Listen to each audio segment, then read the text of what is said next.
Greetings, Wilkinson here. Today my guest is Matt Irby. He's in Palm Springs. How long have you been here, Matt? I'll be here 4 years in November. Okay. Well, before we get into all that, say hi to my people. Howdy, y'all. My name's Matt. It's nice to meet you. Let's hear a little about you. We've been chatting a little bit before we sat down and started recording, but where are you from? What's your background? You gay or straight? Blah, blah, blah. Yeah, well, obviously straight if you can all hear my voice. Gay for sure. I grew up in, I hate saying it every time, Victorville.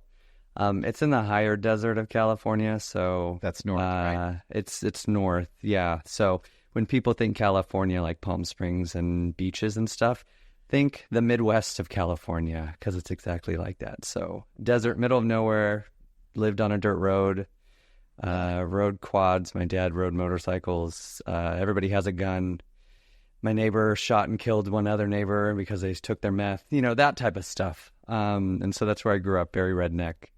I got out of there as soon as I could when I went to college, and will never ever move back. So I came close here, as close as I will get. Now, did you come out in that environment? I did. Yeah. First year of college I came out, so I was 20 when I came out. Yeah. I was engaged to a girl at the time, and then decided... Did you tell your family or her first? I told her first, and then we tried to stay together. Oh, really? Uh-huh. Oh, was it like, I can fix you? It wasn't that. I think she wasn't a stupid person, so I'm pretty sure she knew. And then it was more of, I wasn't sure, and so I kept flip-flopping, and so we experimented to see if I was gay, and there's many things we tried. And then I realized, I am. Then I met a guy and was like, oh no, I definitely am gay. Like, this was way better than anything the two of us were doing. Wow. How old were you when you figured something was different? You probably didn't have a word for gay, did you? No, I think, and I feel like a lot of my gay friends talk about this too, is like, I always knew, right? I feel like that's the standard response everybody says. And now I look back and I'm like, yeah, hindsight, like I probably always knew. Like, I had male friends growing up in elementary school, and I used to build a tent in my bedroom so we can take our clothes off and like dance around. And that would make me excited somehow. I mean, I wasn't at that age, I guess, where I could probably get excited. I don't even remember, but I just remember like that was like a memory. How old were you then? At this house, I think I was in like 3rd, 4th grade, and I would have this friend, and he had a tree house, and we used to go up in the tree house and like sleep in the same blanket, and I just thought it was so great and amazing. But I never thought it was like a gay thing, I guess. Huh. So, And then, hindsight, everything. I love Celine Dion. I would be obsessed and sing to her. So I'm just like, it was obvious. I mean, everybody knew, as my sister-in-law always said, because my brother's 10 years older, and so I've known her my whole life. She's like, yeah, we always knew. Like, really? Yeah. Yeah. Why didn't somebody tell me? It would have been nice. Yeah. Jesus wouldn't let me do that. So, Jesus. Oh yeah, we talked about that before we started recording. You said that your family was not religious, but you were. How did that all work? When I was 8, my grandfather, who was my best friend at the time, he drowned. It was a lake we used to go to all the time. And so I was really sad. I couldn't get out of it. And I was picked on in school and had a bully and all this stuff. And my neighbors invited me to church. They were Lutheran, and it's Missouri Synod, which is very conservative. I'm very familiar. And so I started going. You picked a good one. And, we started going, and I just felt better.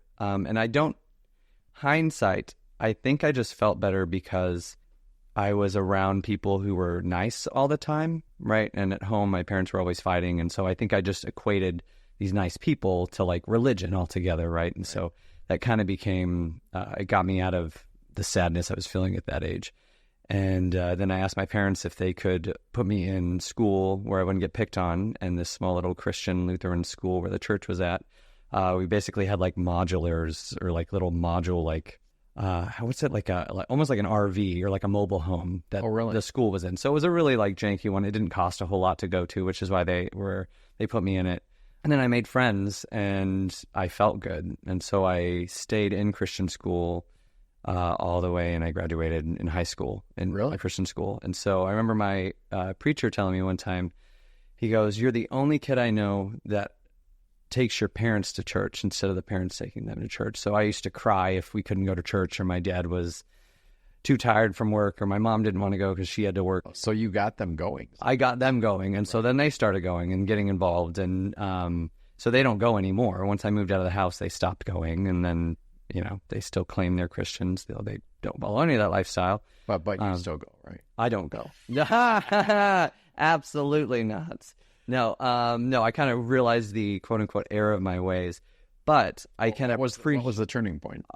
when I was in college. So I went to, instead of a private school, which I was going to go to, I decided to go to a community college. I was dating a girl at the time, and I didn't want to leave my parents, and blah blah blah blah blah.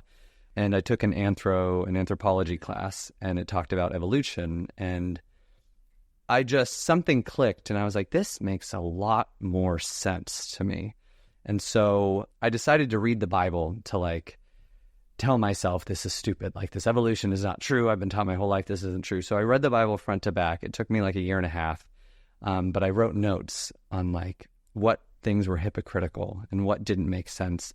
And then it all just clicked to me. So I tell myself actually reading the Bible made me not a Christian because it truly made no sense. And there were so many back and forths, and just God was evil back in the day. And then they tried to make it better with Jesus, and it was still just bad altogether. And so then I started reading more into anthropology and just getting more kind of into that, and reading about, history, and just school and public schools really helped me there. So I realized that was not the way to go. Yeah. And I've never gone back. But I do appreciate, I don't think I would be I feel that I'm a pretty nice person and I'm pretty empathic. I don't feel I would have been that way had I just grown up in public school with the parents and the upbringing I had. So church helped me become a decent human. So there's got to be a way to do that without the God part of it. You know what I mean? Or the craziness of it. Or the craziness of it. Yeah. Without a cult. Oh, so I don't know what that is exactly, right? Because it's usually a religion or something like that. Or you just have smart parents who can teach you that. There are a lot of parents who are not smart, and they just had a kid because they had a kid, and that's what they're supposed to do. Are you an only child? I have a brother, so I'm the only child from both of my parents. My mom is my dad's third wife, and my dad is my mom's second husband. So they each had kids from their other ones, but they're 10 years plus older than me. Okay. So when I was 6, my brother moved out because my dad was an asshole to him, because that's not his dad. And it was bad. And so he left at 16. And so I was the only kid, basically. So did you come out to them? Yeah, I came out to, my brother was first. I actually was at the local gay bar that was in Victorville, and my sister-in-law and brother were there. At a gay bar? At a gay bar. Why? My sister-in-law is she just loves everyone. And her best friend is lesbian. Yeah. And so my brother was there in support, because my brother could care less. He's a totally chill guy. He doesn't judge anyone. And so we were there, and my sister-in-law comes up and she goes, "What are you doing here?" And I was like, "Oh, I'm just hanging out." And she goes, I knew it. We all knew it. Your brother knows it.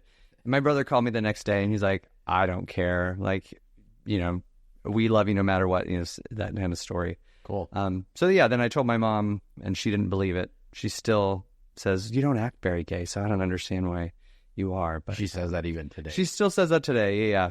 I'm really close with my mom, though, so she's accepting, and I make very dirty jokes to push her a lot. And so she's cool. She's hung out with my friends here. She'll go to gay bars. She watched my house a couple years back and hung out with friends at a gay pool party. Wow. And so she's open. But now, are they divorced now or what? No, they should be. But they've been in separate rooms since I was in middle school. When I was young, they got really bad and physical. Now that they're older, they're too old to do any of that. Tired. They're too old and tired. And, they always said once I left the house, they would immediately get a divorce. And that never happened because they just are comfortable. And my mom was a server growing up, and so she never had a whole lot of money. Right. And so I think she's just worried to be on her own because she never has been. Right. So, yeah, it's sad. Yeah. All right. So you went to school. Yeah, went to school. Then I kind of got stuck in working retail. I went to school for business because I felt like that was not the easiest choice, but the choice that would lead to the most opportunity and the easiest path, I guess. So there's a lot you can do with a business degree. When I initially went in, I wanted to be a director and be in like film. It's very specific and it's so hard to do it. And I wasn't very outgoing at all then. So I was like, this is not going to fit my what I can do. So I ended up, getting an MBA, and then I got stuck in retail, working retail as like a store manager since I was like 24. And then What kind of store? college bookstores, actually. Oh, wow. Like at the UW or where? I started at Golden West in Huntington Beach. Okay. And then moved to another place in Orange County, then moved to San Diego, and then moved to Chicago in the same company. Wow. So I was with them for 6 years. And then, I got a job at Amazon. I randomly applied for a position as an area manager, running it's like these drop-off locker locations. And then I built my way up in there in 6 years and got a lot of promotions and became a program manager.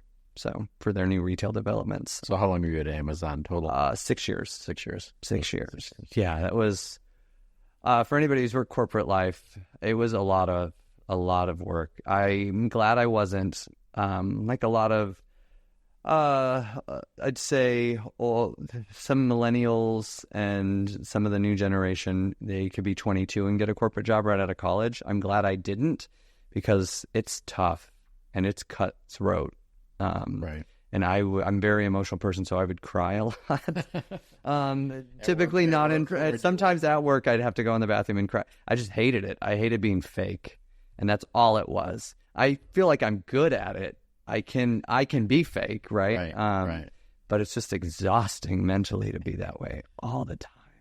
And then you woke up one morning and said, what? Yeah, I remember specifically I was at my house and I thought the money isn't worth it. For the first time in my life. So in my 20s, I worked so hard, was trying to pay off bills, trying to go to school. And I finally, in my mid-30s, I had money, I had the house, I could travel anytime I wanted. I never had to think about my next drink, if I could afford it or if anything would bounce.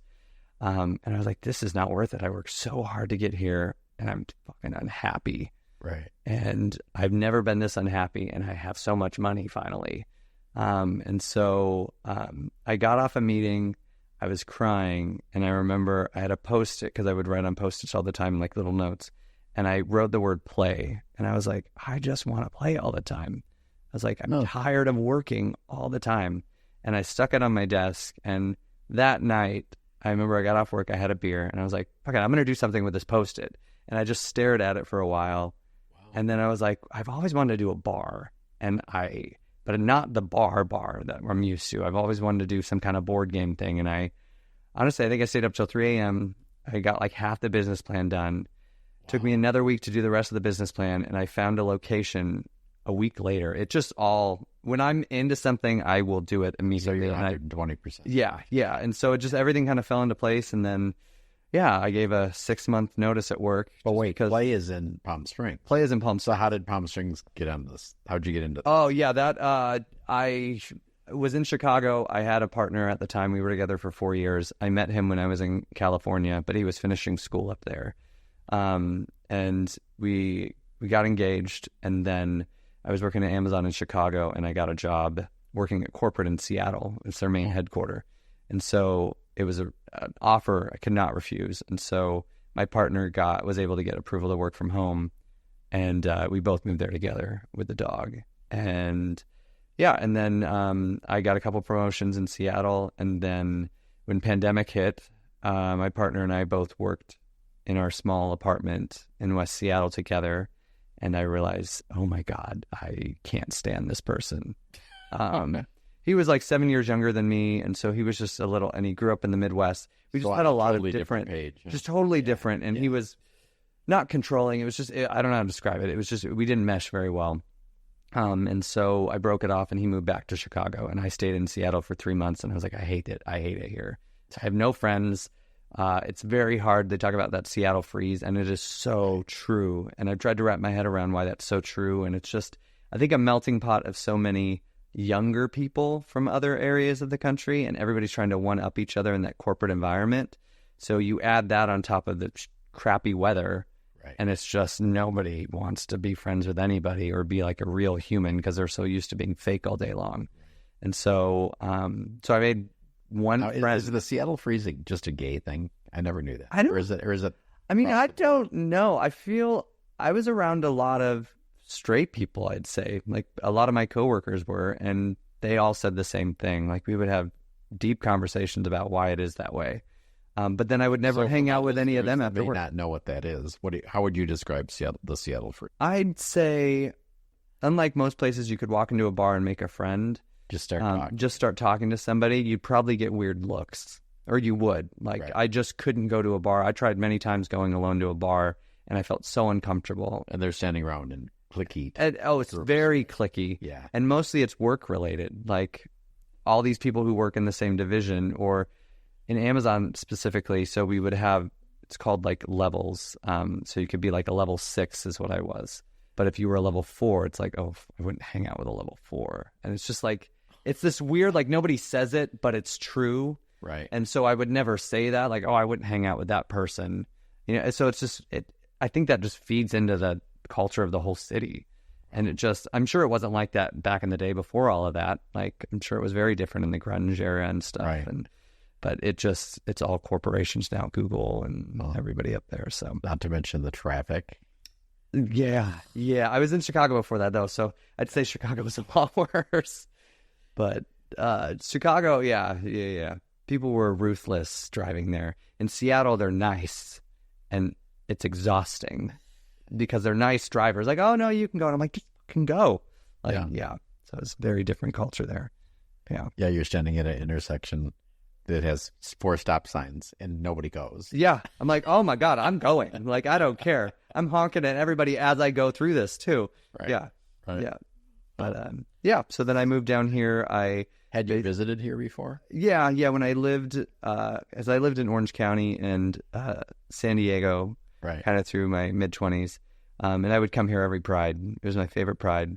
I always told myself I wanted to live here once I retired, but I would never get the opportunity beforehand. And then when I was at Amazon, my director had left, and I was kind of like the right-hand man.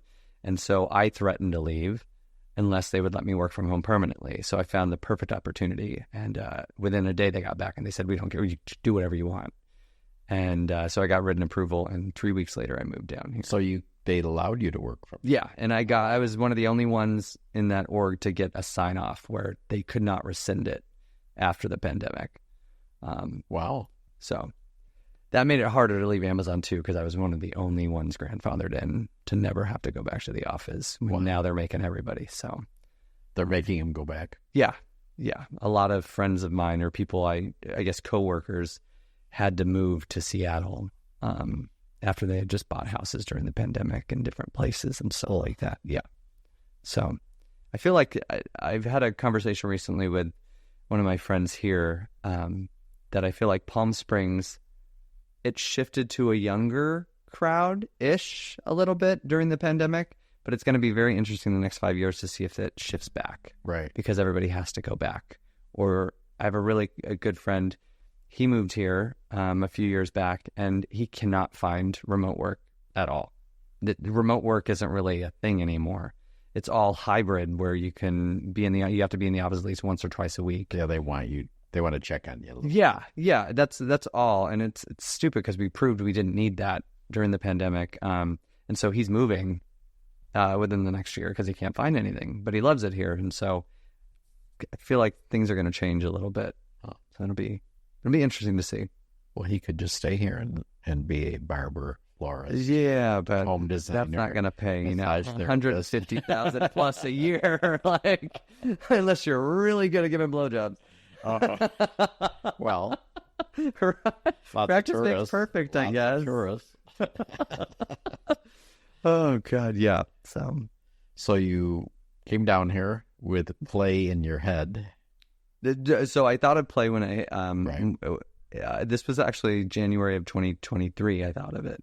So it all happened really quick. Yeah, and then we opened in September, and the main idea was just I wanted like an anti-bar, just a fun space to hang with your friends. So what's the official name of it? Play Lounge and Cafe. Okay. And where's it located? Yeah. We're gonna put links in the notes, but just seconds. Thank you. It's off Talkwitz, so it's 2825 East Talkwitz. Not far from the airport. Yeah, it's right near the airport. So we get a lot of like visitors from the airport because the airport doesn't have like a lounge per se. Wow. And no good eateries in my opinion. So people just hang out at our place for a while. Like we even do baggage check for the airport now, where we'll check baggage if they can't check into their Airbnb yet and stuff. So clever things that's a like good that. idea. Yeah. Cool. But I'm loving it. So it's a lot of hard work, but it'll be worth it in the end. And talk a little about, well, we started the conversation earlier. So talk about that whole gay life thing and why you wanted to do that and how that all fits together. You didn't like the regular bar scene. Yeah. Talked a little about that. I mean, during the pandemic, a lot of us, I feel like, were affected in different ways. And I used to go to bars growing up and would get, hammered in my 20s and stumble home and not know how I got back.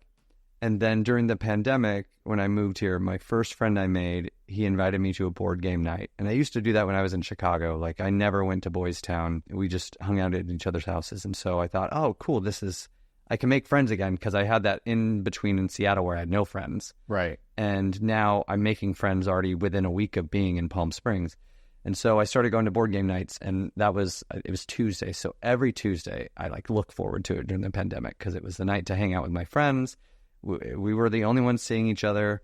And then as the bars started opening back up, we would go there, but I realized I don't enjoy this. I have more fun, when we're hanging out there, and we could be drinking. We don't have to be drinking, but at the bars, you have to be drinking, basically, is kind of the, quote unquote rule. And so I wasn't getting anything out of it. And so we continued to do game nights all the way up until I opened Play, actually. And we kept adding more people. And so I'd make friends when I moved with a neighbor, and then they started coming to game night. And it became a thing of, I think there were 12 of us at one point, where we would just go to each other's houses. And so the idea was, I didn't want it to be a bar with loud music and go-go dancers and shop boys and hypersexualized, which every bar is hypersexualized, every gay bar. And we lean in on that so heavily. And so you're not going to see any of that. There's not going to be shop boys or guys with their shirts off or anything like that. You're going to see people playing Monopoly and hanging out. We're adding a Nintendo Switch in the next week, and we're going to do Mario Kart nights, and just fun place to hang out. Right. And one customer of mine, it was her 30th birthday the other day, and her and her friends are just hanging out. They all have their shoes off in the bar, walking around, chilling.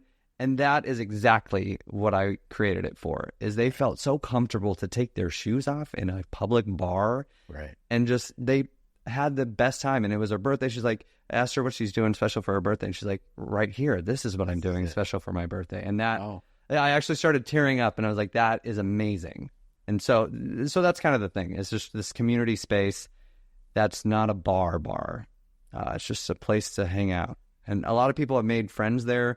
I make it a point on trivia nights, which is our most popular, is you can come alone and you will have a great time and you will meet new people. And so I've seen a lot of people who have come alone to events, and now they come with a group of friends that they all met there. Wow. And that means Very a lot. Cool. Yeah. So we're doing what we wanted to do. So now I need to figure out more ways to make money to make it stay. I was going to say, what are the challenges? Yeah, I think the challenge is it's just everything's so expensive, one stupid example on my part I should have known is, labor is very expensive, but on top of that, you also have to pay taxes for your employees, 10% on top of all that. So if I'm paying them, $15, I have to pay $1.50 per hour just to pay the taxes for them each time. And then I have to pay workers' comp and insurance, which is an additional $800 a month. And, it's just, there's so many things. Something breaks down, you got to replace it. Like we were talking about earlier, it's just, right. There's a lot. And so I just try to keep going is the main things. And so we're just going to do different things, like try to sell at other places. We're going to expand events to people's homes and things like that, because it won't cost me a whole lot to do those. And so I don't know. It's a struggle, but in the end, I just keep telling myself it's going to be worth it. And if even for some reason it doesn't work out 3 years from now, we have to close or something, I can at least say I did it.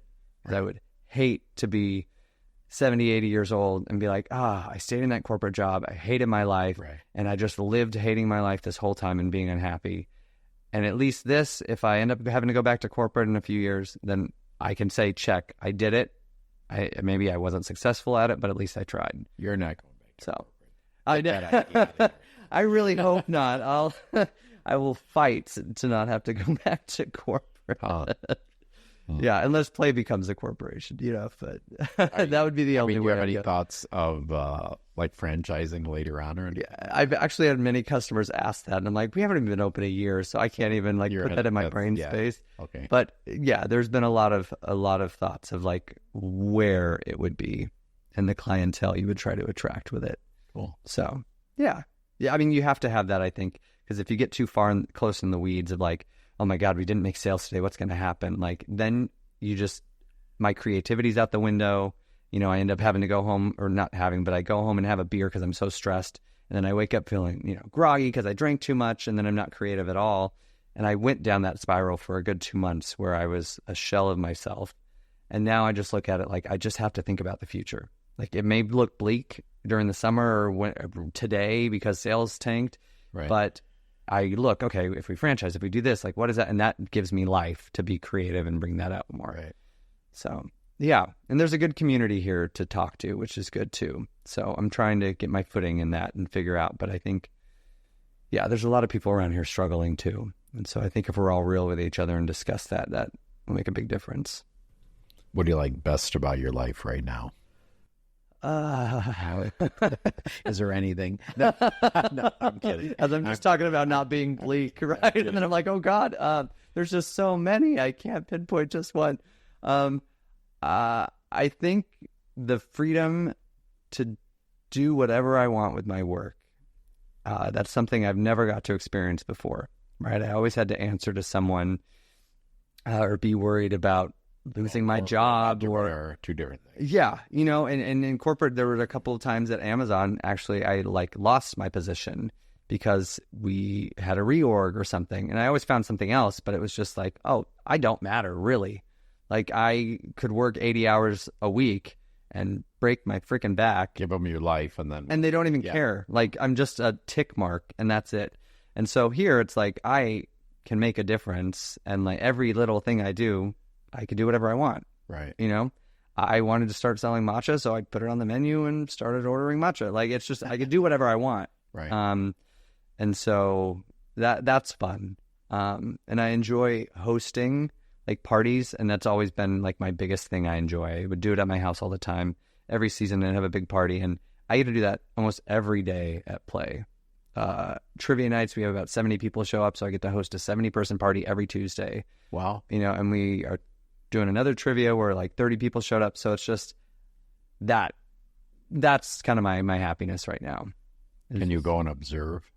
Is that fun or not? Or do you have to? No, you can. We have somebody coming to observe from the desert sun tomorrow and taking pictures and talking to people and stuff. Oh, cool. So we have a lot of people who just come and watch. Some of my friends do too if they don't feel comfortable enough, but usually I try to team them up with other people who are more outgoing so they kind of break out of their shell. Well, I just wouldn't want to look too stupid. No. Yeah. My line with that is stupid, but my line was that as long as you have fun, who cares? Right. Like everybody's quote unquote stupid in their own way. Right. I'm horrible at trivia. Absolutely horrible. Whenever I'm on a team, do you play? I don't play, but I read the answers and questions beforehand. So I get to act like I'm the smartest person in the freaking world. And I tell customers that I'm like, I look like I'm smart, but I have I didn't know any of these answers. I would have gotten a 0 that entire round. Wow. And they like that though too. So it makes them feel on a team after having cheated? No, I'm not. No, it's just me. I'm the host. Okay. And so I get to host it and read everything out loud. Yeah. Well, we're going to put all the links that you want. Cool. Thank you. In the notes, and hopefully drum up some more business for you. Thank you. Cool. Appreciate that. I've been there. Yeah. Very cool. I'll have to go back. It's so close. You could walk there. Not right now, but no, you could bike there, I guess. I could bike. So when I'm nearing the end of this, I always ask my person, what have you learned in your life that you live by? What are some of the things that It sounds so cliche, but you only live once. And I think that sticks with me the most is because I have many conversations with my mom about, my mom's a very unhappy person, and I won't go down a rabbit hole, but she keeps saying, oh, well, once I die, I'll go to heaven and it'll all be good. And I'm like, that's a waste of your life. And I tell her that constantly.